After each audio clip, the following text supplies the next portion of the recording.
Good afternoon, good morning, or good evening, brothers and sisters all over the world.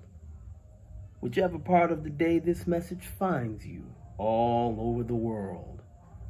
And yes, I am talking to each and every one of you, all over the world. Habari za asubuhi, habari za mchana, habari jioni. Brothers and sisters, the name of this channel is The African Times, and I'm Thomas. Welcome to another broadcast of The Night Chat. Okay, brothers and sisters, tonight, just had to talk to you about something that I saw, and struck me as kind of peculiar. I told you we're going to talk about on this broadcast things that happen in the world, various subjects and topics, but see if we can't look at them from an African perspective, an African consciousness, an African way of looking at things, and see how that thing that we're talking about affects us economically. If there's an economic impact, negative or positive, we're going to talk about it, all right? Okay.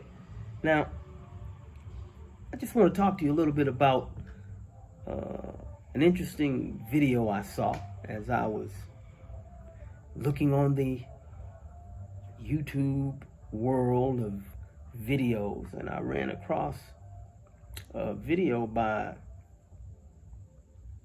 this gentleman, Larry Elders,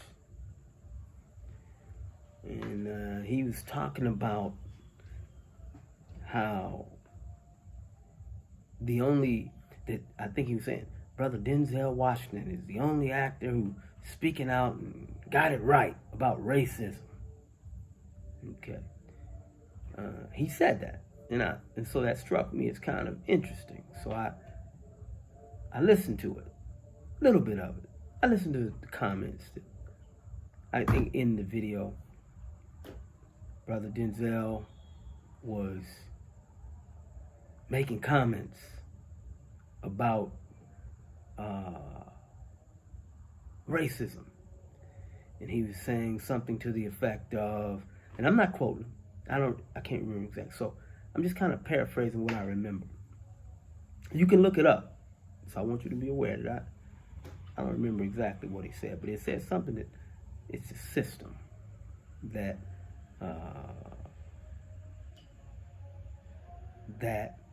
don't know what he said. No, careful, be careful. What he said was, don't blame the system. It's not the system. Something to that effect. You can look it up. But that, the issue, one of the issues, is that, you got little boys, no daddy at home. So look the article up, because I want you to you see it yourself. It's there, Larry Elders interview, something like that. And then in another interview, I think the brother said something to the effect of, that he gives an example of, I think, a little boy. He was a young boy. He had maybe shot somebody or something like that. All right, so let me talk a little bit about that. There are some people who generally believe that, now I'm not dealing with the situation anymore with good brother Denzel. You can talk to him, maybe you guys can watch a movie or something and get an idea of what he's saying. But now I'm just going to speak, this is me. It has nothing to do with them. I just want to kind of touch on something, because there's some other celebrities who they speak similarly. I think, remember some time ago, Bill Cosby said something, they asked him something, he said, the problem is not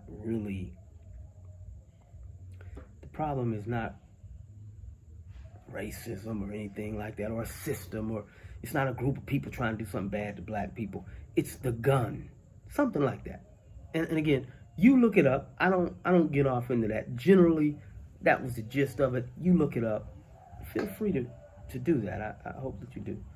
But let's just now move away from him, move away from Brother Washington. And we got two examples of people generally saying that it's not really a system against that's working to cause harm to black African people. It's not really that. But it's more maybe something we're doing as people, individuals. All right, so now we're going to move away from Brother Cosby. Okay, we're going to move away from him. And there are others. Okay, so let's kind of get to, is there a system? Is there a system working against the interests, the good interests of brothers and sisters who look like me and you? Okay, all right, so check this out. Let's say, don't blame the system because, you know, your daddy isn't at home. Okay.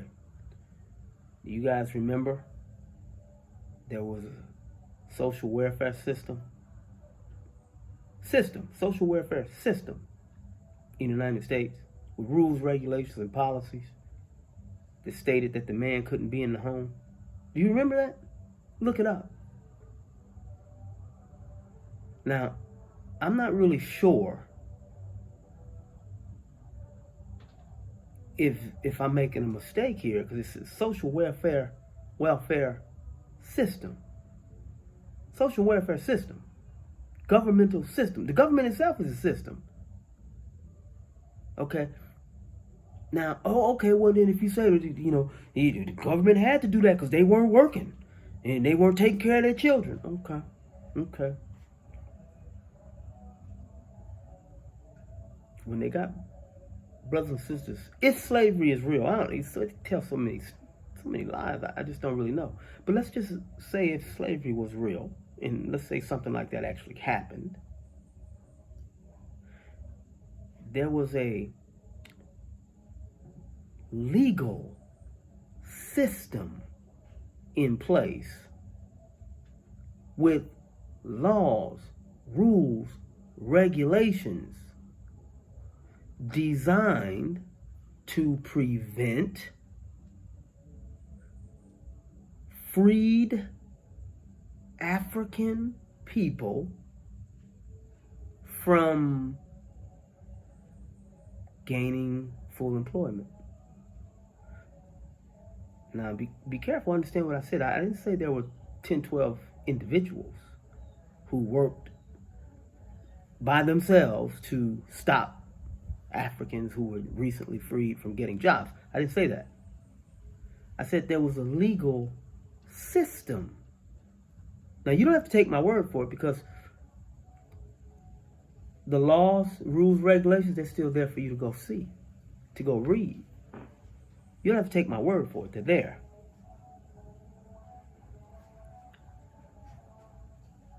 Right now, there is the penal system. So when you talk about, okay, let's say 3 strikes you're out. Some regulations, some rules, political system that brought about these policies back in the 90s. Now, political system, it's a system, an organized way of managing individuals, okay? So, let's take, for example, there was a young man who had some children, and he was young. So, let's say 17. He's doing what's natural for him to do. He has a desire to interact with the woman, and they end up having a child. And so this young man, in a system of the economic system, capitalism, it is an economic system. I think. They call it a system, right? An economic system? I think that's what they call it, an economic system. Okay. All right, so in this economic, I know there are no systems. I understand that. So, but just for the sake of the argument, we just gonna call it an economic system. Okay. In this economic system, I recall there was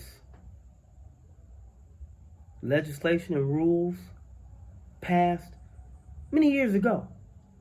I think these people who were talking about these non-system things, I think they were alive during this time. There's a thing called affirmative action, which came out of the political system in the United States. Legal. Now, I'm not sure, but legal system that said, okay, we're trying to help the good brothers and sisters of America. We're trying to help them. Okay, so we're going to put this affirmative action system in place. And in this affirmative action system, we're going to require that employers from the capitalist system, that is what they operate there, right? The capitalist system. Capitalism, a system, not socialism, not communism, not whatever other ism. But if it was some other ism, it's an ism that is a part of an economic system. Okay? Okay, so the affirmative action system, which said, okay, we're here to help the good brothers and sisters of America because they need help getting jobs.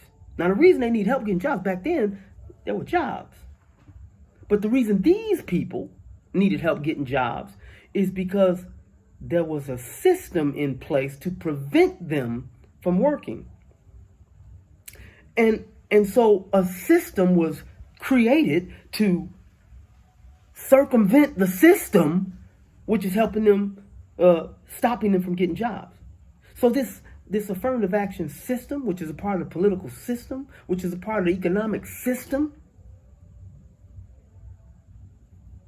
that said we're going to require that employers in the capitalist system, in the American system, legal system, the American legal system, that they must, for every 100 employees, hire 15% black people, African people. And the only reason we have to do that, again, because we're trying to help the people. Okay. We're trying to help the African people. So we're gonna force the employers. Force them, because then the only reason we have to force them is because they're not doing it. So we have to force them to do it. Okay? All right, so we got to force them. Obviously, that means that they're not doing it.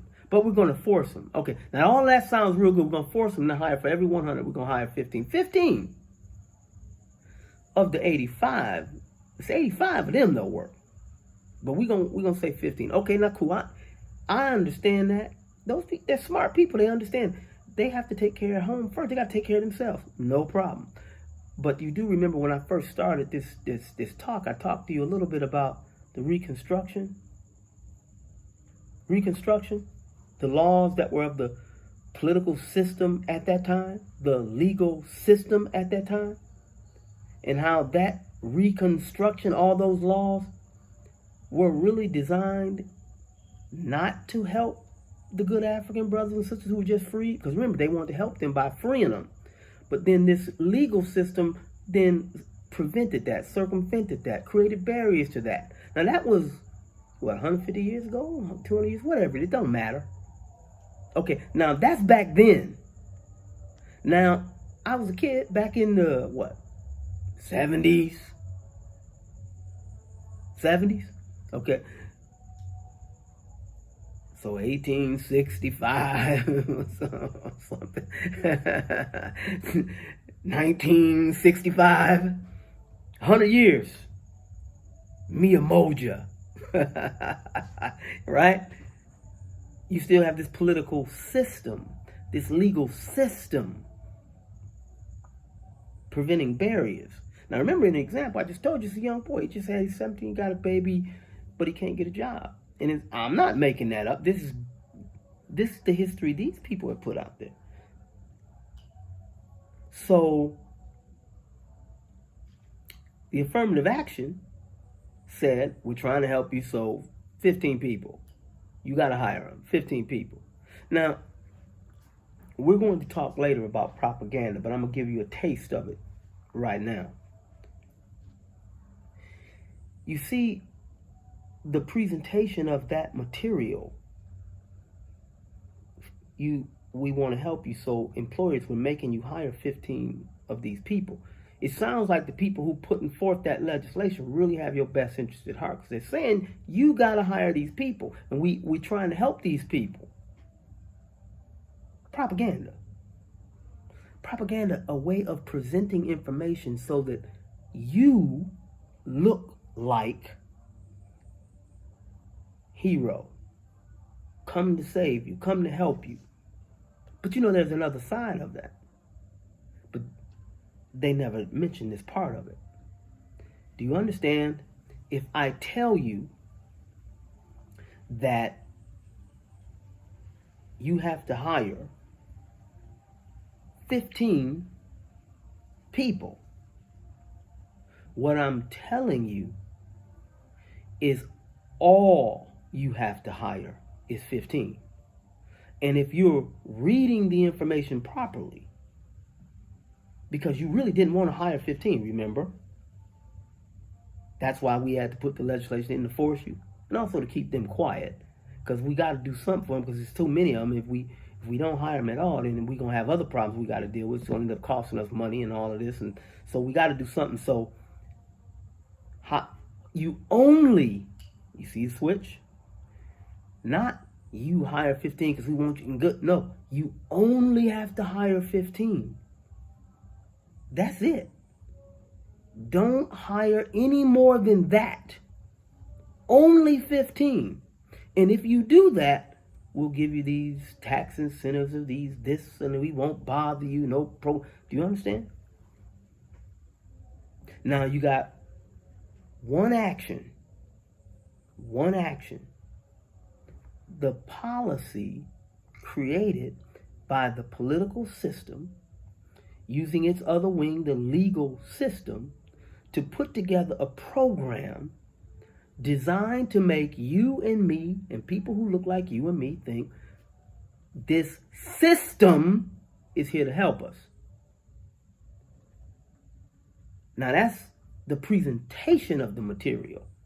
But then when it's perceived, perception, interpretation, the same information can be presented to all people and have different perceptions and interpretations by each group.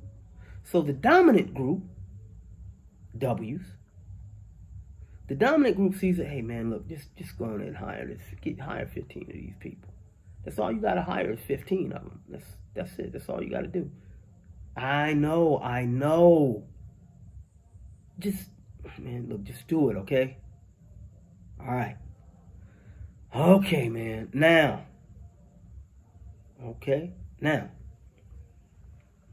Remember I told you these people are very sophisticated in their approach. All right? Same information, two different perceptions. Now let's add the next component, because remember that 17-year-old boy that just had the kid, he had the kid, he couldn't get the job. So he couldn't work. It was very difficult. Then if you pay him minimum wage. Okay, so he's not making enough money. Now the woman, she wants money. She needs money. So she says, well, okay. Well, what I'm going to do, got to get some of that. What I'm going to do, I need some money. I can go to this social welfare system. Or is that, no, Yeah, no, that's a system too. Yeah, it's a system. That social welfare system she goes to for help, and that's when they tell her, guess what? We'll help you. Have no problem. We're happy. We're here to help you, but you can't have a dude in the house now. We can't help both of you. We'll help you and the children, but we can't help both of you now. So tell him he's got to go. And you know where he is, because we need to find him. We want to talk to him, because the money we're paying you, he's going to have to pay us for that. Okay, all right. So now she says, well, I need the money. Okay, so all right, look, I don't know where he is, because she loves him. She's trying to be a hero for him. She's trying to support him. I don't know where he is, but let me get this help. Hey, no problem. You don't have to tell us where he is. That's okay. We got enough information. We know we'll find it. No problem. All right. So they start calculating this bill in this system. So now this young man, he has a big bill growing in this social welfare system. Okay. He's not in the home because the social welfare system said you can't be there. Okay. Now, he's not making enough money, and now they're arresting him for child support. You understand? Child support. You will get arrested for child support. Lack of payment. Oh, he should have been paying. Well, okay, he's got a very, very challenging situation, because the what do you call the residential housing, he can't afford to pay the housing, the child support, he can't afford it. So this social system and this economic system, capitalism, is putting him in a very bad, difficult situation. So he's not at home with his child, and the child now has no father there. Now, the 17-year-old brother, he wanted to be there. He liked the woman, he liked his kids, he had no problem with that. Oh, no, not all of them. Not all of them. Some of them, they just want to be away. They don't care. Okay. All right, so you believe that some of them, or all of them, you might be one of the people say all of them. All of them, they don't want to be there with their kids. They don't love their kids. That's what you believe? Nah. But let's assume you're right. Let's assume that the majority of them, they don't want to be there. Okay. The entertainment industry. Now keep in mind, industry is a system, brother, sister. It's a system. It's not one or two people. No, they have an organization. What? Some of you actors and singers, you people are in a system, a union. In fact, I only believe you can act on TV on screen like that unless you have a union card. You participate in the system, an organized way of keeping track of, right? Okay, system. All right. Well, this system produced entertainment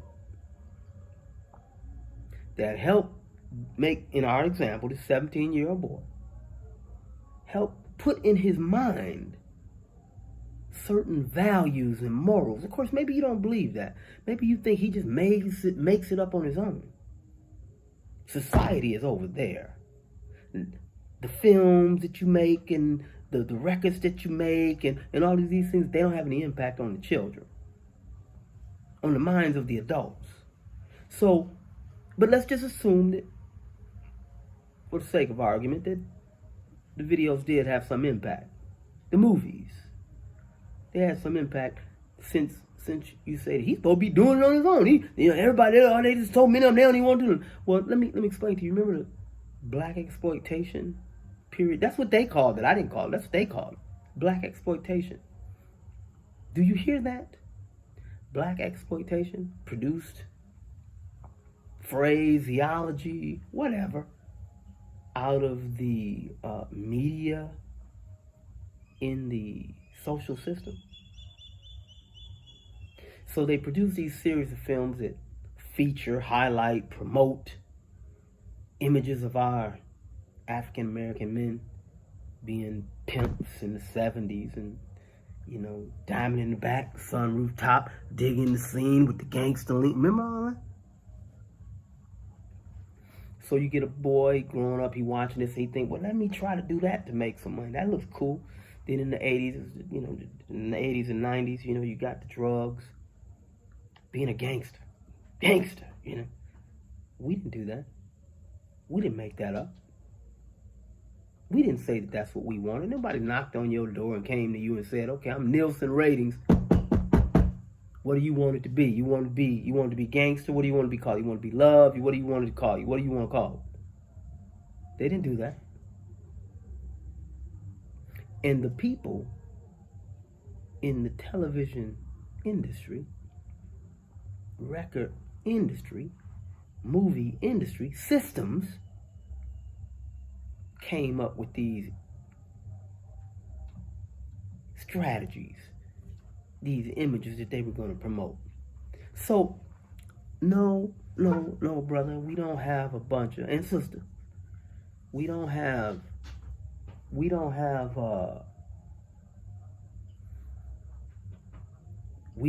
brothers and sisters just out here and they're the cause of their problems only. They're the individuals and they created this whole situation. If they would only just pull themselves up by their bootstraps. This ain't a movie, bro.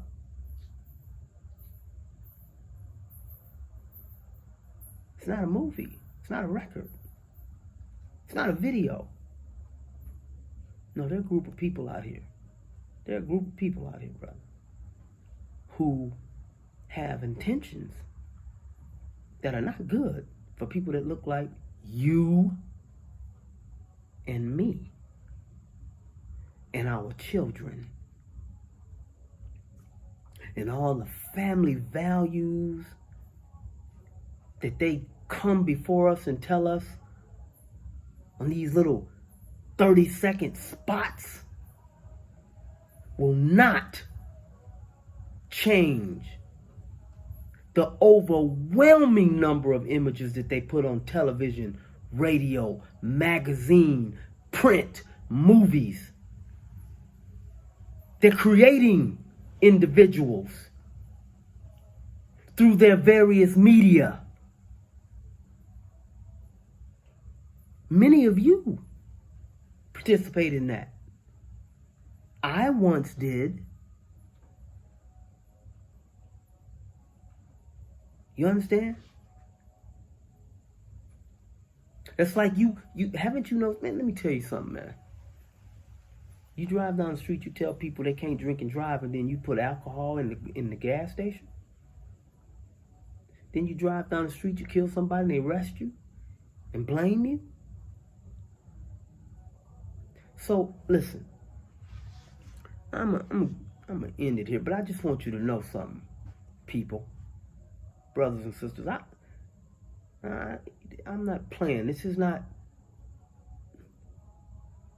Start thinking. These people,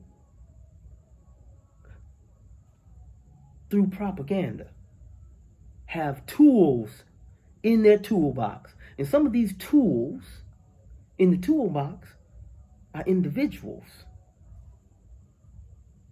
okay, that they roll out in front of you to be the beacons of inspiration, who can profess all of these words of wisdom. Let me tell you something, man. Let me tell you something. All you people who believe when certain people come before you and tell you they have all this wealth and money and power, and they have all this wisdom about how to obtain wealth, money, and power, but they can't seem to come together with all this wealth, money, and power to do anything to change the condition of our children and our babies in these neighborhoods. Let me understand something. If you got a person and they got 100 million. 100 million. If they gave you, not you as an individual, you as a collective group of people, a society, 70 million. And they don't even have to give it to you. Not directly. I'm talking about give it to you for the purpose of benefiting the society, and they kept 30 million. They're still working. They're still accruing money. But they said all of the entrepreneurs in the neighborhood, all the businessmen, all the people who have an idea, all of the inventors, all of the craftsmen, the artisans, all of these people, we're going to come together and we're going to put together think tanks all over the country. All in all the neighborhoods where the good brothers and sisters are. Because remember, what I'm saying can't be wrong, because I'm just saying let's help ourselves. And everybody's saying y'all got to help yourself. You got to do it yourself. You got to do it. Okay. But you can give up 30 million. You're not going to lose your Bentley, your yacht, your mansion. You're not going to lose. You got 30 million and you're still making money. But you can't seem to reach that logical conclusion. You can't do it. You can't do it. Okay. Then don't come to telling me that you have the answer to society's problems when you can take action to help the people and you don't. So what are we pretending for? I don't pretend anymore. Too old for that. And young people, I'm talking to you. Parents, go tell your children, the young boys, young men and women, 25, 30, listen to me. Don't be fooled by these people who look like me and you, who want to tell you because they're a part of the entertainment system that the problems and conditions we face as people are the result of our own undoing without any contribution from people who don't look like me and you. That person talking to you like that, check out some of my other videos that you'll know what they are. You understand me? Don't do that anymore. Because it's very easy. We struggle because we don't have the capital means. Capitalism, we don't have the capital. And they're not going to give it to you. I don't care what they say. They're going to give it to those individuals who are going to say those things that they want them to say. And who keep their money wrapped up tight. Listen, you can live a comfortable life with 10 million. I don't have 10 million. No, I'm talking about the people. All of these people run around telling you all this stuff. 100 million. Now, before I let you go, just know if someone tells you I'm bitter. No, I'm not bitter. Nothing like that. Far from it. After you live through this system for so long, and you get the right education, the right information, then you begin to see clearly the lies, the falsification of your consciousness, your mind. You begin to see it clearly. And as you age, you begin to lose patience with the lies. There's a letter, and I'm not promoting this, brother. Don't misunderstand that. But you can get information from everywhere. But Martin Luther King Jr. wrote a letter. It's a letter from the Birmingham jail, I think. If you ever get a chance to read it, it's not real long. So I had a brother tell me there's a book. The book might have been, this thick. That brother said, I couldn't read that book. I said, you got the book? Did you read it? No, it's a big book. Big book. I think that book might have been, 250 pages. Nah, that's not a big book, brother. It's not a big book. But anyway, letter from the Birmingham jail. Get and read it. He tells you why we can't wait. He tells you why we can't wait. So anyway, thank you. Thank you for watching. Uhuru. It's very important that we're very careful. These people are going to roll out in front of you. People from each area of their entertainment apparatus, their entertainment system, who promote the ideas and values that they want you to believe, so that you follow those ideas and values and morals, because the person who presented it to you is someone that you like, that you want to follow. And so they have the ability to persuade you. You understand? Okay. All right. Don't do that. Think. Be rational. Be reasonable. This approach is systemic itself, of rolling these various celebrities out to you. And if you don't believe me, go back 100 years. 100 years is always a good amount of time for you to go through decade, all the way up to the present time. And then you'll be able to see clearly the patterns, because you'll see them repeat themselves over and over again. Okay? All right. I love you all. I do. I do. Wait. The reason I laugh is because I remember talking to my children like that. I remember telling them that when they were little bitty babies. And yeah, I love my kids.